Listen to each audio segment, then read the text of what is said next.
What's up, guys? Welcome to a basic video on the Starpact Wizard for both solo and group.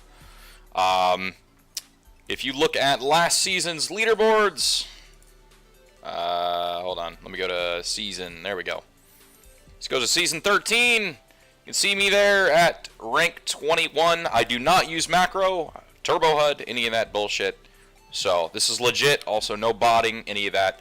1220, 114 clear. I could have probably done higher. I honestly got lazy and kind of tired of the game. So I stopped playing Diablo 3 and went back to Diablo 2 for a little bit and had some fun with that. But anyway, I'm back to Diablo 3 now, having a lot of fun with it. Anyway, this is going to be a basic comprehensive guide on basically Starpact Wizard.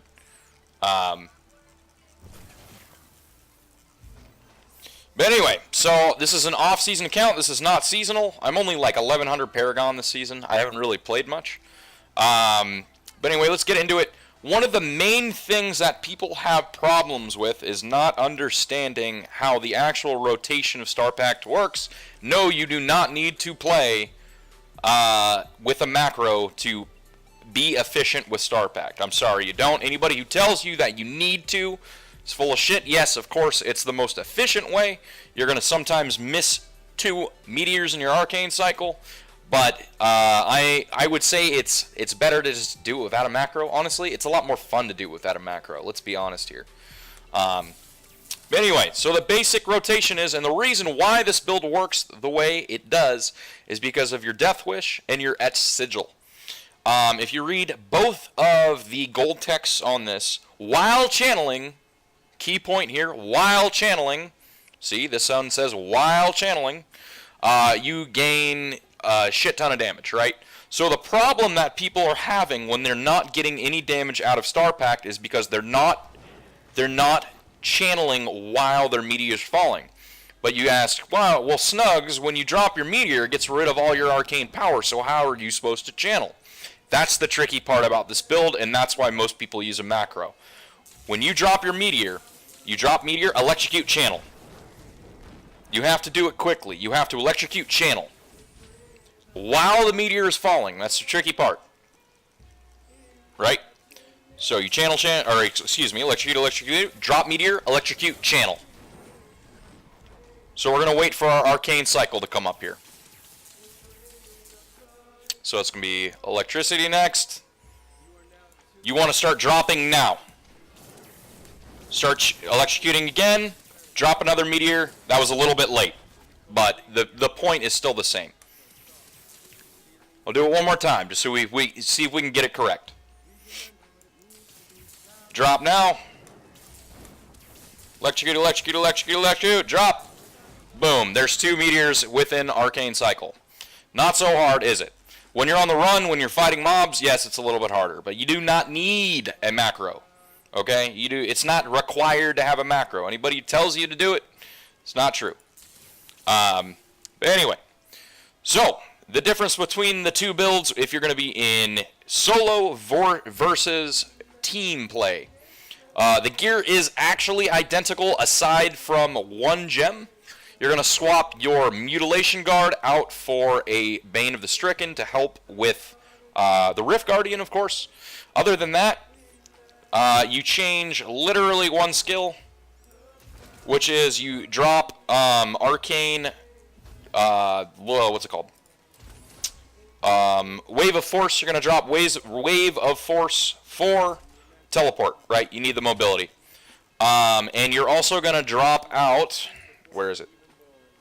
You're going to drop out Halo of Karini for Halo of Arlise. The reason that we're dropping Halo of Karini out is because we're going to proc that ice armor around us, thus procking our Ancient Parthon defenders.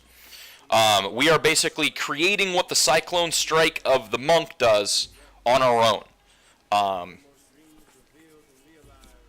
But yeah, so the 3rd hit of the Tsunami, Wave of Tsunami, also will proc Ancient Parthon defenders, but Cyclone Strike also is a big key to that as well. So for stat priorities for both solo and I'm sorry, I'm fucking tired, man. I had a really long day.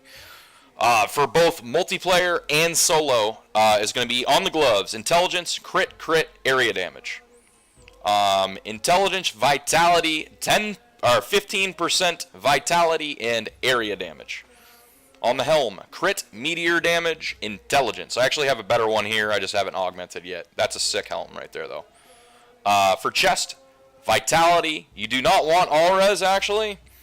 You either want vitality, intelligence, and elite damage reduction, or you want vitality, intelligence, and percent life. The reason that you want percent life over something like all res is because you're getting lots of all res from your intelligence already.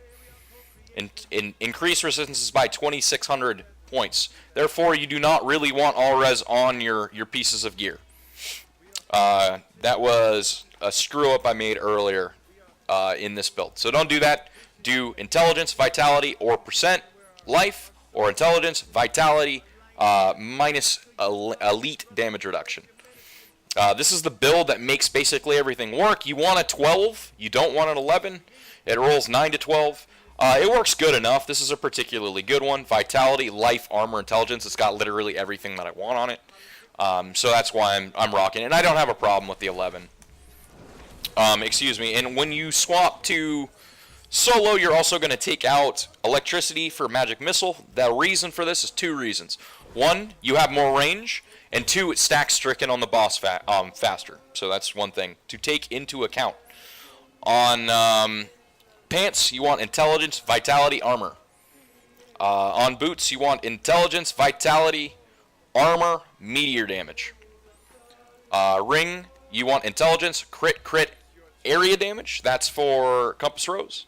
And on convention intelligence, crit, area damage. You're seeing a trend here, aren't you? The trend is lots of area damage. I have 170% area damage. In theory, you can get up to 174% area damage with everything maxed. I'm missing a couple points here and there, obviously.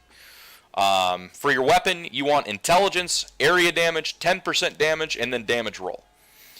On Etch Sigil, and this is extremely hard to get, you want crit chance, area damage, critical arcane, 4 arcane power on critical hit, and meteor damage. However, it is very, very hard to get that. So, if you have to pick between meteor damage and area damage, always go area damage. Area damage is greater than meteor damage, always. So go with... also, having that 14 maximum arcane power is a must. You must have that. Because with your Starpact, for every point of meteor damage, you get 20% weapon damage as arcane. So let's say you have 15% meteor damage on this, but you only have 13 arcane power. You're actually still missing out on 5% damage. So you always want 14 maximum arcane power on that secondary. You always want that. Also, of course, the gold text is the most important part there. This is a relatively good one. It's not crazy good, but it's good enough. It's got everything that I need on it. So that's pretty much the stat priorities. But anyway, let's go into a Rift, and I'll kind of show you how to do this on a solo build. Let's just go into something easy like 100.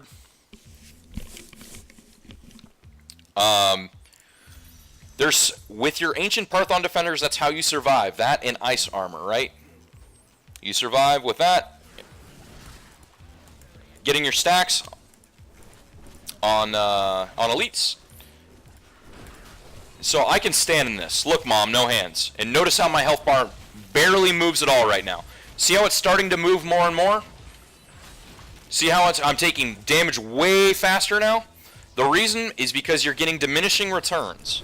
So you have to either do one of 2 things. You need to refresh the mob, so you run over here, bring in more. You bring in more, then hop back in. Look, Mom, no hands. So we're getting less diminishing returns now because we have refreshed the mob.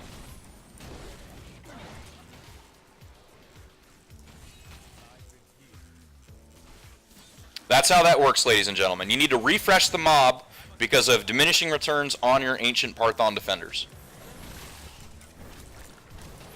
You're going to try and time this with your Arcane Torrent, your Arcane Cycle, right? now that we don't have Arcane Cycle up again, we're going to move out. We're going to bring in more mobs. We're going to go around the corner, bring in more, bring in more. Now that our Arcane's coming back up, we drop it now. You want to try and get 2 in? I just got CC'd there. You want to try and get 2 meteors in on Arcane Cycle if you possibly can. It's a lot harder to do solo.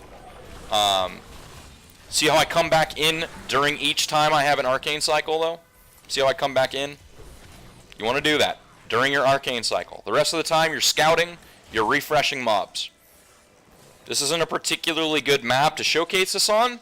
Something like Festering Woods or Battlefields is going to be a little easier to show this, but you still get the same idea, right? One thing I will mention about this build is you are extremely Rift Guardian dependent, meaning that what Rift Guardian you get makes an enormous difference. Some are basically just unkillable. Okay, we got a random cheeky conduit, but generally you want to gather groups before you pop a condi, guys. You don't want to just kill one elite. But anyway, this is just kind of a showcase. I'm pretty sure I'm going the wrong way. Generally, this hook is not the right way. We'll find out here soon. Yep. Also, once you've been playing long enough, you kind of start to learn how to read the maps. But anyway, we're way in front of the timer. We got a shitty map. Corvus, never good. Anyway, let's go kill one more elite. We got one right here. Right, there's not a whole lot here. We're going to go around the corner, drag this in. Go back, drag this back in. Wait for our Arcane Cycle to come up. See how this is all bringing in? This is all coming in to one little spot. Arcane's up. Just fucking smash them.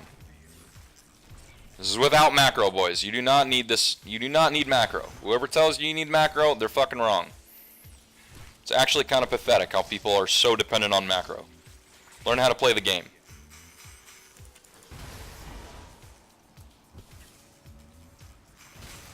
I mean, at the end of the day, I'd say pathetic is a strong word. But what I would say is that, what's the point of playing the game if a machine's playing for you? You know? I'm missing my Arcane right here.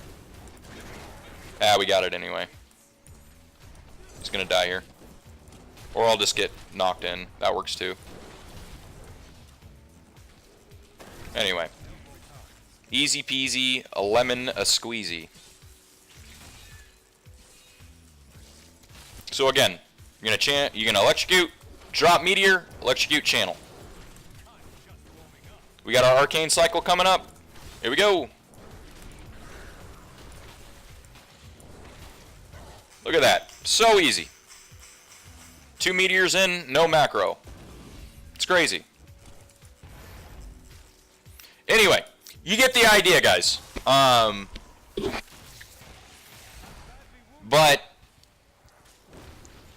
you do not need macro. Loads of fun. Anyway, guys, that's basically the build.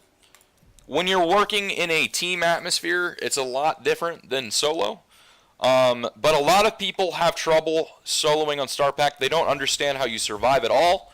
The way that you survive is one of 2 ways. A, you get your Firebird stacks off an elite. And B, keep refreshing your stacks. Keep refreshing those diminishing returns from your Ancient Parthon defenders. That in combination with your Halo of Arlise. That is how you survive, boys. That, and then make sure that you are channeling while your meteor's falling. So while your meteor's falling, electrocute channel, or in this case, magic missile channel, in a split second. See how there's only one magic missile that goes out? As I'm dropping meteor, magic missile channel. That is proccing Death Wish and Etch Sigil. If you're not doing that part, you're not going to get any damage. But anyways, I hope that helped somebody. I actually really struggled with this build when I first started trying to learn it. But it just, like, I don't even think about it anymore, man. It's just second nature to me now.